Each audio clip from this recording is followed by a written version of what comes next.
Hi, నేను శ్రీదేవి. ఈరోజు video ఆలు ఫ్రై కర్రీ.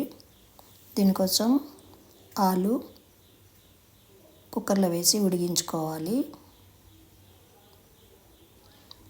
ఆలు శుభ్రంగా కడిగేసి ముక్కలుగా చేసి కుక్కర్లో వేసి కొద్దిగా వాటరు సాల్ట్ వేసి ఉడికించుకోవాలి.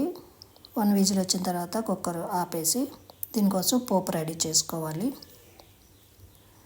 అందులోనే కట్ చేసిన ఆనియన్ ఫ్రై చేసుకోవాలి.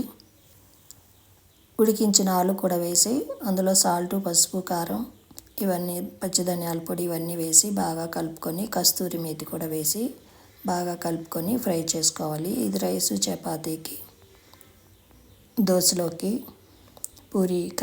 పూరికి కూడా ఈ ఆలు ఫ్రై కర్రీ బాగుంటుంది. కస్తూరి మేతి వేయటం వలన టేస్ట్ అనేది బాగుంటుంది. ఈ కూర రెడీ.